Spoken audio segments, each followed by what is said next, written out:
start and let it go. The path was fine. Curiosity.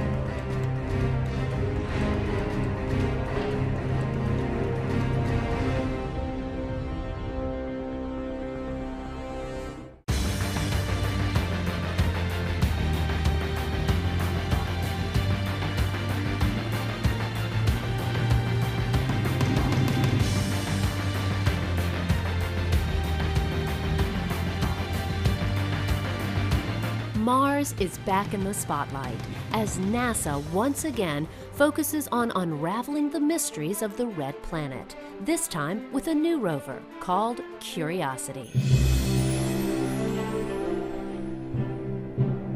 During the lead up to this mission, there was a lot of talk about the so-called 7 minutes of terror, which referred to EDL, or the Entry, Descent, and Landing Stage. The reason the word terror was used is because researchers spend years of their lives developing and perfecting a spacecraft, only to have this very short 7-minute window often determine whether the mission fails or succeeds. During these 7 minutes, the spacecraft experiences enormous changes in temperature, pressure, and speed. But surprisingly, even with the tremendous amount of data and experience we have about how to land on Mars, there is still a gap in our knowledge about exactly what a spacecraft experiences during the crucial EDL stage. But beginning with the Curiosity mission, NASA researchers have developed a suite of instruments that will give us a much better understanding of the EDL conditions, changing that 7 minutes of terror to something more like 7 minutes of heightened concern. Coming up on this episode of NASA X, we will find out about the challenges of EDL as we follow the Medley team in their quest to improve our understanding of entry, descent, and landing. We will follow them from some early setbacks and design challenges all the way through to the triumphant night that Curiosity landed on Mars.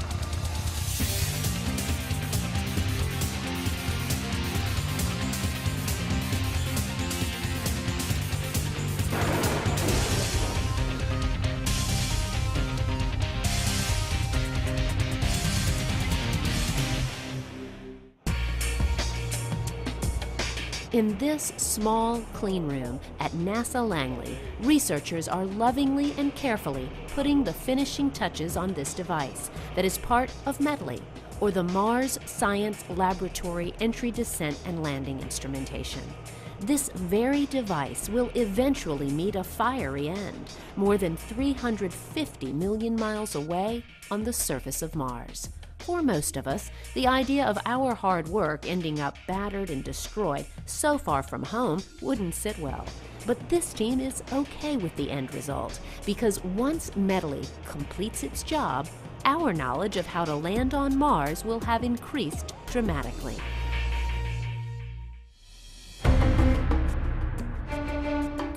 Mars is a curious place. With our modern tools, we have a much better understanding of the planet, but attempting to understand Mars has long been a pastime for both early humans and for us today.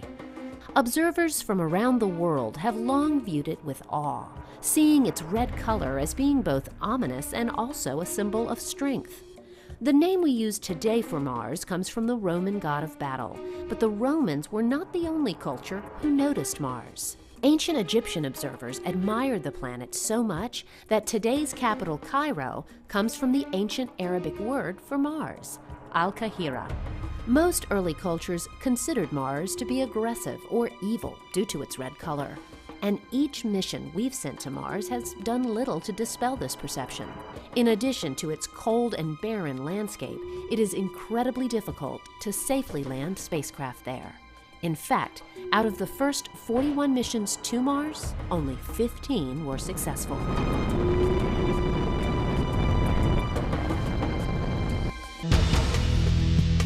Even though difficult, when missions are successful, they provide immense amounts of data that can be used to further our knowledge for years to come. One of the most successful early NASA programs was the Mars Viking missions in 1976. That mission landed 2 stationary landers on the surface of Mars, and although they were only scheduled to last for 90 days, the landers transmitted data for several years, prompting one NASA observer to say, "We found intelligent life on Mars, and it was us."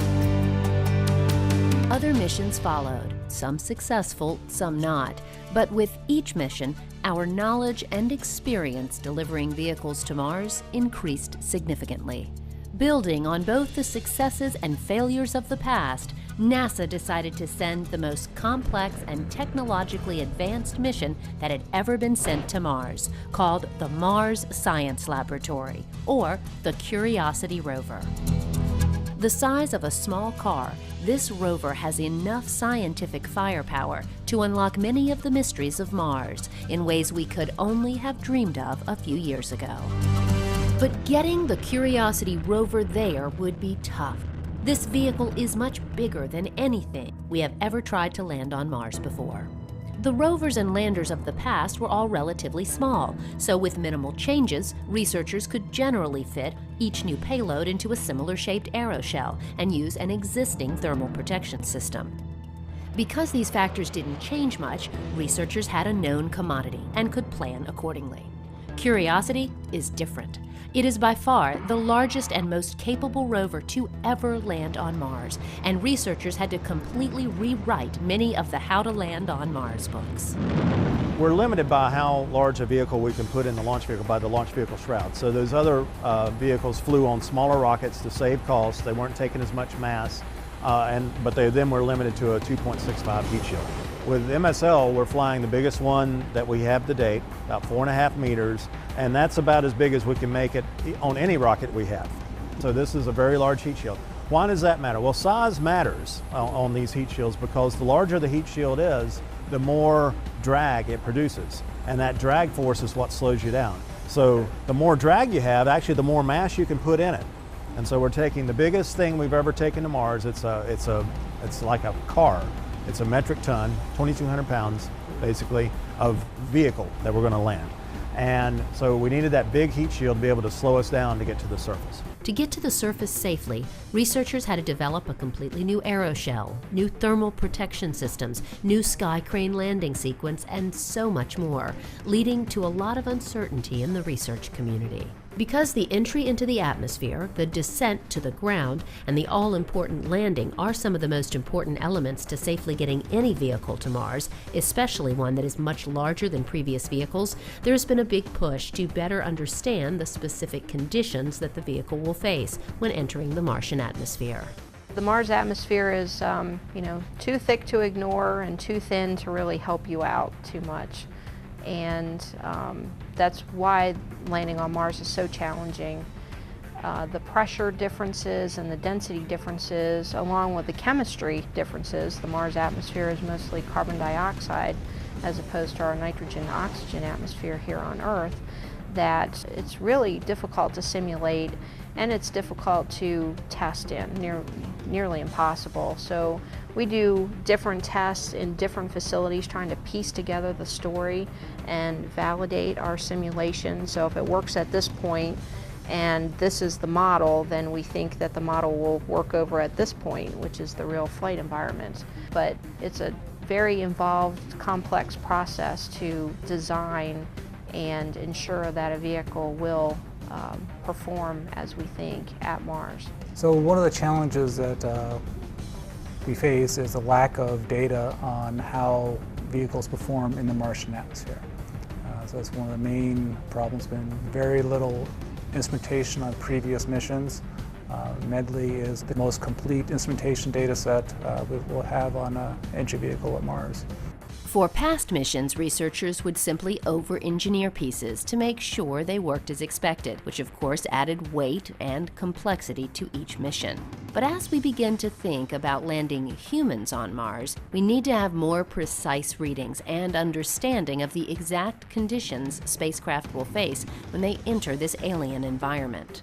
One way to get these measurements is to place sophisticated sensors in the heat shield itself.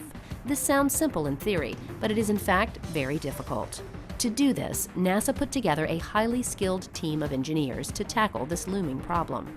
they came up with a concept called the Mars Science Laboratory Entry, Descent, and Landing Instrumentation, or MEDLI, as the solution.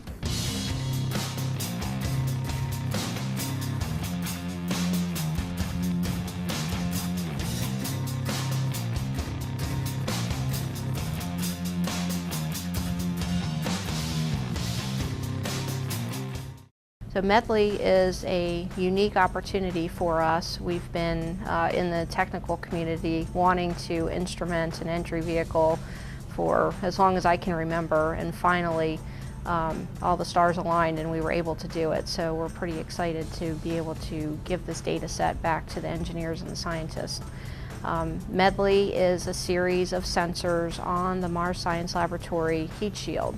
So we've actually mounted pressure transducers to the inside of the aeroshell structure, and we've put plugs in the thermal protection system material to measure the pressure and the temperature on the spacecraft as it flies down through the atmosphere. MEDLI consists of two unique sets of instruments to help gather this information. The first is called MEADS, or the Mars Entry Atmospheric Data System, and the second is known as MISP, or MEDLI Integrated Sensor Plugs. MEADS will measure the atmospheric pressure on the heat shield to see how well models predicted the spacecraft's real trajectory and its aerodynamics, while MISP will measure how hot the heat shield gets and how much of the heat shield burns off during entry. Both of these instruments will be attached to the heat shield section of the spacecraft and will experience the highest temperatures and pressure that will be exerted on the craft. Engineers have determined that the best configuration to get the measurements would be to place the 7 MEADS pressure transducers in a cross-shaped configuration to help calculate the vehicle's angle of attack, side slip, and dynamic pressure. The other part of the MEDLI system is the thermal plug, and this is actually made of the Pika heat shield material, and it's about 1 1/4 inches in diameter, and it's bonded into place, and then the wires come through the structure and again feed back to our electronics box. So with these plugs we have 4 thermocouples measuring the temperature in depth in the material. This is important because that will tell us how the material responded to the heat pulse and how it soaked through and at what rate. We also have a recession sensor, which is the little dot right there off center. It's called a heat recession sensor, pun intended, and it will sense the recession or how far the material burns away as we enter the atmosphere. So with this plan in place, the MEDLI team began working on the problem of how to integrate these systems into the spacecraft. Immediately, the team knew that they would have to drill holes in the heat shield of the MSL to insert these plugs. As you can imagine, with a $2.5 billion mission, there was some concern about drilling holes into a perfectly good heat shield. There's a lot of consternation because it's kind of like jumping out of a perfectly good airplane. You have to keep in mind the four-body heat shield, all the TPS typically, is a single point of failure subsystem for the entire mission.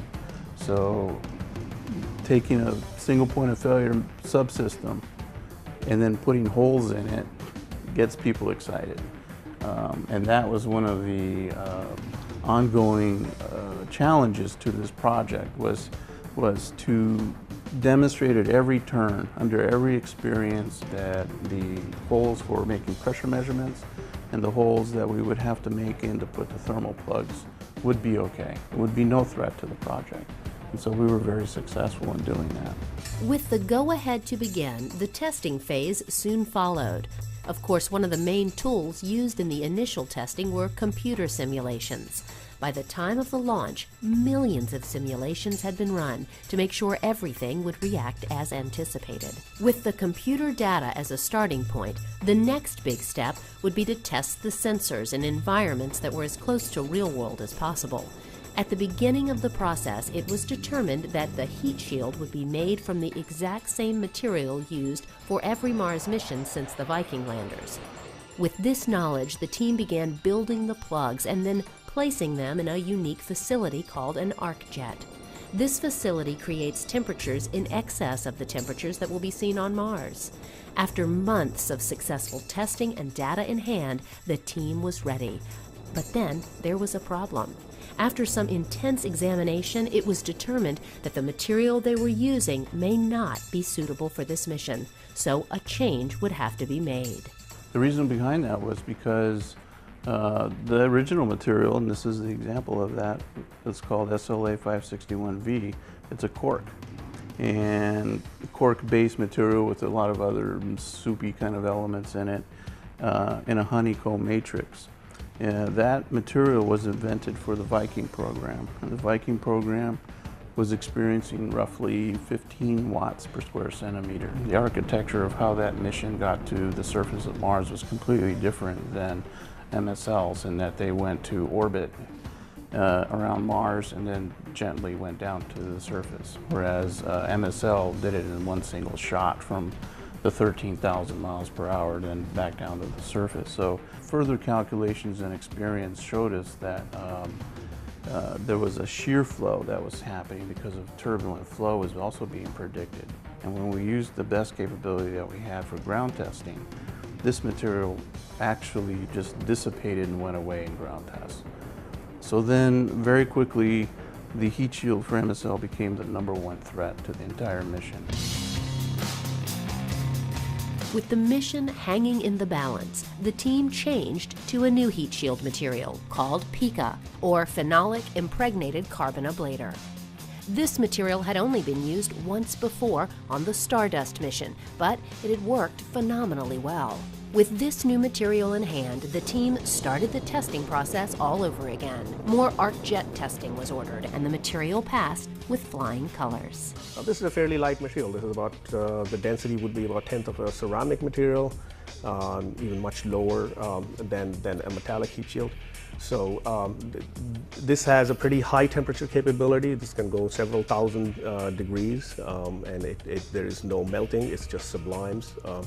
And the primary way it rejects heat from the vehicle is through re-radiation. As it rises in temperature, it re-radiates back into space. All the heat, that's the primary way it rejects heat. Another way of rejecting heat is actually pyrolyzing the material, which is why it becomes black from the original color. And that's the secondary way of rejecting heat as well. More testing followed, including calibration of the Meads instrumentation on a small-scale model of the craft that was fired from a cannon at the Aberdeen Proving Ground.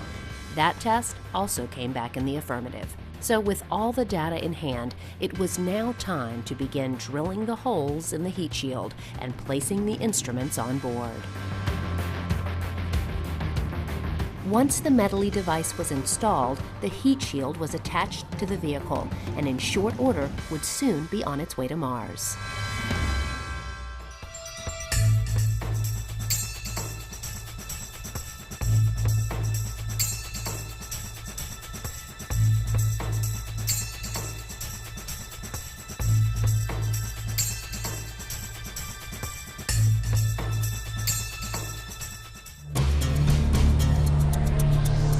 On the morning of November 26, 2011, the team watched as the Mars Science Laboratory mission launched for Mars. All they could do now was wait, an agonizing 9 months, to see if all this hard work would pay off. On the evening of August 5th, 2012, the team begins to arrive at JPL. Spirits are high as they move toward the EDL room. There's a lot of tension, but everyone feels confident the mission will be a success. Maybe a little anxious, but not as nervous as we thought we'd be at this point. We've really done the testing and looking at it. We're ready for this thing to happen. As the team begins to take their seats, the tension in the air rises. With Mars hundreds of millions of miles away and the data traveling at the speed of light, it still takes about 14 minutes for the information to come back to the EDL room. As engineers and researchers watch the screens, all the data they receive has already occurred minutes before. In about an hour and a half, we'll get our last health status, and then we'll get a few points of data, and it'll say, okay, this is the state of the Medley instrument before entry. And then at 30 minutes, then we'll get the real data. So it'll be exciting. With the success of the mission on the line, nerves and excitement can be seen everywhere. With just minutes to go before landing, data begins to trickle in. That we have seen heating on the heat shield through the Medley instrument. Everything was fine, which is as expected. Medley instrument. The first data sets are good, but with about 13 minutes to go before landing, the realization sets in that the Medley instrumentation has already worked or failed on the Martian surface. The spacecraft is actually on the surface at this point because there's a 14-minute lag. So we're not going to know for sure. It's on the surface one way or another. Data continues to come back. I have a new data set. Parachute, boy. Parachute.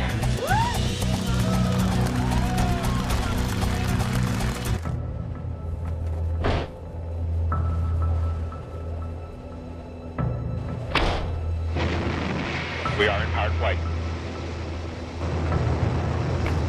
Sky crane has started. Descending at about 0.75 meters per second as expected. Touchdown confirmed. We're safe on Mars.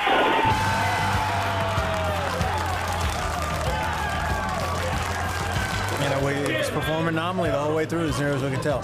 Very good day. I think we just accomplished something incredible as a team. NASA, this was something many people looked at the architecture and said it couldn't be done, and shouldn't be done, but we did it and successfully got that rover on the surface. So we've got a 2-year mission to determine if Mars could have or even could currently support life.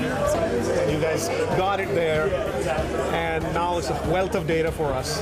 And next mission, we're going to do even better. This has been quite a night for the team, but only a fraction of the data has been received. Most of the information for the landing has been stored on board the Curiosity rover.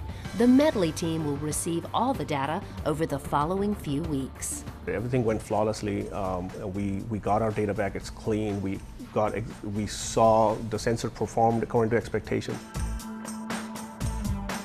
We have the entire data set back. Everybody is extremely happy, and we can see that all that hard work that has gone into it has really paid off. And the data set is rich, and it will be something that the community uses for literally decades to come. With the data back and Medley a huge success, Medley type instrumentation may become the norm for receiving data back from future spacecraft. This type of information will become even more important as we begin to plan for human-rated missions to Mars and beyond. With each small step and knowledge captured from tools like Medley, we will continue to get closer to that one day when humans walk on the red planet.